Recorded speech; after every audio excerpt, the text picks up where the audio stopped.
Hello friends, welcome to जीवन academy.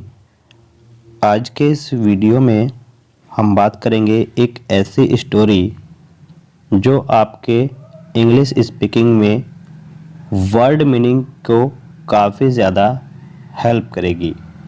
कुछ ऐसे वर्ड, कुछ ऐसे मीनिंग हम यहाँ पर देखेंगे जो हम नहीं जानते होंगे। तो चलिए स्टार्ट करते हैं आज की स्टोरी। आज की स्टोरी है ऑलवेज स्टे अलर्ट। ऑलवेज का मतलब होता है हमेशा, स्टे अलर्ट का मतलब होता है सतर्क रहिए। Once upon a time there was a lion that grew so old that he was unable to kill any prey for his food. Once upon a time का मतलब होता है एक समय की बात है, यानी काफ़ी समय की बात है, बहुत पहले की बात है, उसको हम बोलते हैं once upon a time. There was a lion, एक शेर था, दैट ग्रू सो ओल्ड, यहाँ पर दैट का यूज़ हुआ है जो कि। ग्रू का मतलब होता है बहुत ज़्यादा, सो ओल्ड बूढ़ा। तो एक शेर था जो कि बहुत ज़्यादा बूढ़ा था। That he was unable to kill, जो कि असमर्थ था किल करने के लिए। किल का मतलब होता है मारना। किसको मारने के लिए? Any pray. प्रे का मतलब यहाँ पर होगा शिकार। किसी भी शिकार को मारने के लिए जो शेर था वो असमर्थ था, अनेबल था। फॉर हिज फूड, और वो उनको किस लिए मार रहा था? अपने खाने के लिए, अपने फूड के लिए। तो काफ़ी समय की बात है कि एक शेर था जो बहुत बूढ़ा था और वह अपने शिकार को मारने के लिए असमर्थ था, और अपने शिकार को वो अपने खाने के लिए मारता था। इसलिए he said to himself, he said to himself, वह अपने आप से कहता है। हिमसेल्फ होता है खुद से। तो उसने खुद से कहा, क्या कहा? I must do something, I must do something, मुझे कुछ करना चाहिए, मुझे कुछ करना चाहिए। समथिंग का मतलब होता है कुछ। टू स्टे माई स्टमक, अपने पेट को पालने के लिए। टू स्टे माई स्टमक, अपने पेट को पालने के लिए मुझे कुछ करना चाहिए। एल्स, नहीं तो I will die to starvation, I will die, मैं मर जाऊंगा। ऑफ स्टारवेशन, स्टारवेशन को यहाँ पर बोला जाएगा भूख। मतलब उसने अपने आप से कहा कि मुझे कुछ करना होगा अपना पेट पालने के लिए, वरना क्या होगा, मैं भूख से मर जाऊंगा।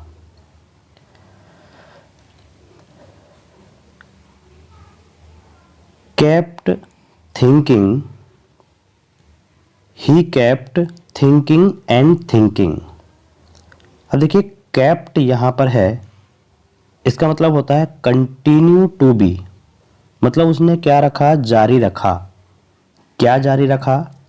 थिंकिंग एंड थिंकिंग, सोचना जारी रखा, यानी कि वो सोचता रहा, सोचता रहा।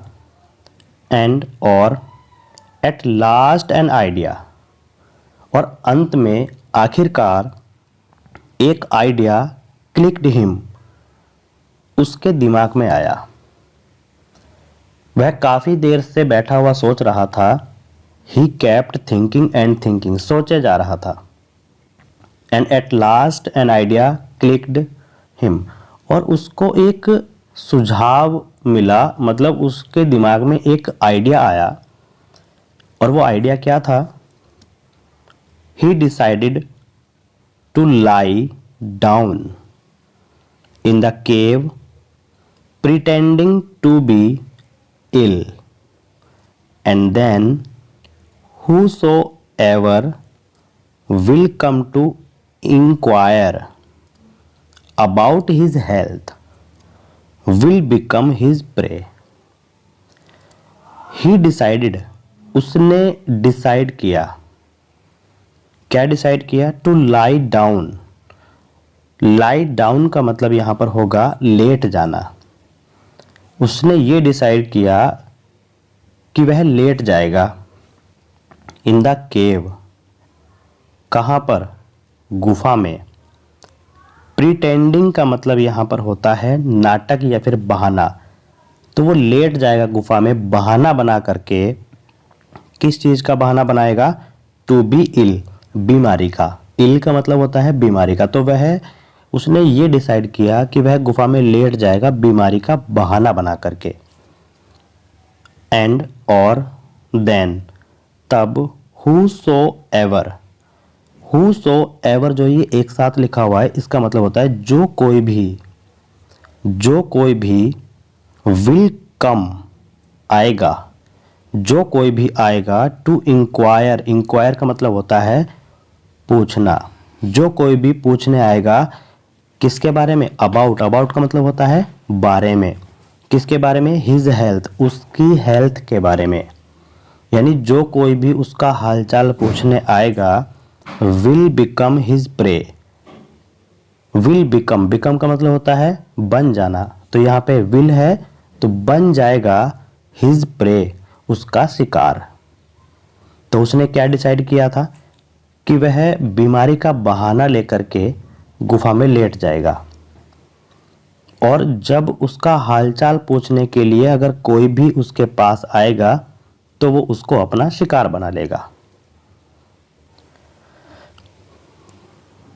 Next, the old lion put his wicked plan into practice and it started working. Many of his well-wishers got killed. The old lion, वह जो बूढ़ा लायन था, बूढ़ा शेर था, put his wicked plan, wicked का मतलब होता है दुष्ट योजना। wicked plan, दुष्ट योजना, यानी कि जो घातक योजना थी, जो बहुत ही बेकार उसकी योजना थी, बहुत बुरे विचार थे, उसको उसने क्या किया? प्रैक्टिस में लाया। मतलब प्रैक्टिस का मतलब क्या है? उसने उसको करना स्टार्ट किया। एंड इट स्टार्टेड वर्किंग, और वह काम भी कर गई। जब उसने ये नाटक बनाया तो उसकी ये जो योजना थी वो काम कर गई। और क्या हुआ? Many of his well wishers, many का मतलब होता है कई, ऑफ हिज उसके कई वेल विशर्स का मतलब है शुभ चिंतक। वेल विशर्स, शुभ चिंतक, उसका अच्छा चाहने वाले बहुत सारे क्या हो गए? गॉट किल्ड, मारे गए। गॉट किल्ड, मारे गए। बट, लेकिन, evil is short lived, evil is short lived, जो एविल है यानी कि बुराई है, दुष्टता है, धोखेबाजी है, इज शॉर्ट लाइव्ड, वो अल्पकालिक है, बहुत ही कम समय तक रहती है। और ऐसा ही आगे हुआ। वन डे, एक दिन, जब काफी दिन हो गए उसको ऐसा ही करते हुए कि जो भी उसका हालचाल पूछने आता था वो उसको मारकर खा जाता था, अपना भोजन बना लेता था। बट एक दिन क्या हुआ? A fox came to visit the ailing lion. A fox, एक लोमड़ी, कम टू विजिट, उसके पास आई। द एलिंग लायन, किसके पास? एलिंग, एलिंग का मतलब यहां पर है बीमार। कौन है? लायन, शेर। तो एक दिन एक लोमड़ी उस बीमार शेर के पास आई। As foxes are clever by nature, और हम सभी जानते हैं कि जो लोमड़ी होती है उसका नेचर ही चालाकी वाला होता है। वो क्लेवर होती है, चतुर होती है, चालाक होती है। तो चतुर होने के साथ साथ क्या हुआ, the fox stood at the mouth of the cave and looked about. जो वो फॉक्स थी, लोमड़ी थी, स्टूड खड़ी हो गई। स्टैंड की थर्ड फॉर्म है खड़ी हो गई। At the mouth of the cave, cave मतलब होता है गुफा, तो गुफा के मुंह पर, मुहाने पर वह लोमड़ी खड़ी हो गई, अंदर नहीं गई। एंड लुक्ड अबाउट, और अपने चारों तरफ उसने ध्यान से देखा। तो जब उसने ऐसा किया तो उसको क्या समझ आया, आगे देखिए। His sixth sense, sixth sense बोलते हैं जो एक्स्ट्रा माइंड लगाकर हम सोचते हैं, उसको सिक्स्थ सेंस बोला जाता है। तो उसका जो सिक्स्थ सेंस था वो कुछ सोचने लगी, उसने उस सिचुएशन के बारे में सोचा जो उसने देखा था, वर्कड। तो उसका सिक्स्थ सेंस काम करने लगा। And he came to know the reality, और वह जान गई कि सच्चाई क्या है, रियलिटी क्या है। सो इसलिए he called out. Called out का मतलब यहां पर है पुकारना, और वह पुकारने लगी, यानी कि उसने पुकारा टू द लायन, लायन को, शेर को, फ्रॉम आउटसाइड, बाहर से ही। जब उसने ऐसी सिचुएशन देखी कि कुछ यहाँ पर गलत है, वो सच्चाई को पहचान गई, तो उसने बाहर से ही शेर को आवाज लगाई। एंड सेड, और कहा, हाउ आर यू सर, आप कैसे हैं श्रीमान। तो उस पर शेर ने वहीं से रिप्लाई किया, द लायन रिप्लाइड। शेर ने क्या रिप्लाई किया, आइए जानते हैं। I am not feeling well at all, मैं कुछ भी अच्छा महसूस नहीं कर रहा हूं, मैं कुछ भी अच्छा महसूस नहीं कर रहा हूं। बट, लेकिन, why don't you come inside, तुम अंदर क्यों नहीं आती हो। मतलब उसने ये कहा कि मेरा जो हाल है वो सही नहीं है, मैं कुछ भी अच्छा महसूस नहीं कर रहा हूं, लेकिन तुम बाहर से ही मुझे पुकार रही हो, मेरा हालचाल पूछ रही हो, तुम अंदर क्यों नहीं आती हो। तो why don't you come inside, तुम अंदर क्यों नहीं आती हो। देन द फॉक्स रिप्लाइड, तब जो लोमड़ी थी उसने जवाब दिया वहीं से। तो क्या रिप्लाई किया, I would love to come in, I would love to come in sir, मैं अंदर आना चाहती हूं श्रीमान।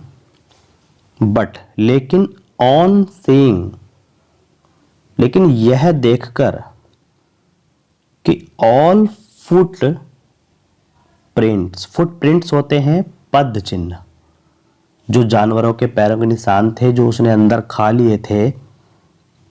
तो गुफा के मुंह पर उसने उसके पद चिन्ह देखे जो भी जानवर अंदर गए थे। All footprints going to your cave, कि सभी जो फुट प्रिंट हैं, पद चिन्ह हैं, वो आपकी गुफा में जाते हैं, वो आपकी गुफा की ओर जाते हैं। And none coming out, none coming out, और बाहर कोई भी नहीं आता। जो भी पद चिन्ह है वो आपकी गुफा में तो जाते हैं, बट बाहर कोई नहीं आता। I would be foolish enough to come in, I would be foolish enough to come in, मैं इतनी भी बेवकूफ नहीं हूं जो अंदर आऊं। आई वुड बी फुलिश, मैं इतनी बेवकूफ़ नहीं हूं। इनफ का मतलब होता है इतनी भी, मैं इतनी भी बेवकूफ़ नहीं हूं टू कम इन, कि अंदर आऊं। सेइंग सो, यह कहकर the fox went to alert the other animals. इतना कहकर जो लोमड़ी थी वो क्या हुई, वेंट गो यानी कि चली गई, to alert the other animals. The fox went to alert the other animals मतलब जो लोमड़ी थी वो चली गई कहाँ, अलर्ट करने यानी कि सावधान करने, अदर यानी कि जो और जानवर थे उनको सावधान करने के लिए इतना कहकर लोमड़ी वहां से चली गई। तो यहां पर हमें जो शिक्षा मिलती है वो ये है कि always keep your eyes open and stay alert, कि हमेशा अपनी आंखें खुली रखिए और अलर्ट रहिए before walking in any situation. ऐसी किसी भी सिचुएशन में जाने से पहले अपनी आंखें और अपने आप को अलर्ट रखिए, ये हमेशा याद रखिएगा। तो इस कहानी से हमें यही सीख मिलती है कि कोई भी सिचुएशन है उसके बारे में आप पहले अच्छे से सोच लीजिएगा और अपने आप को अलर्ट रखिए और अपने आँखों को, अपने कानों को खुला रखिएगा, जिससे कि आपको हर सिचुएशंस के बारे में अच्छे से और उसके रियलिटी का पता चल सके। Thank you, thanks for watching.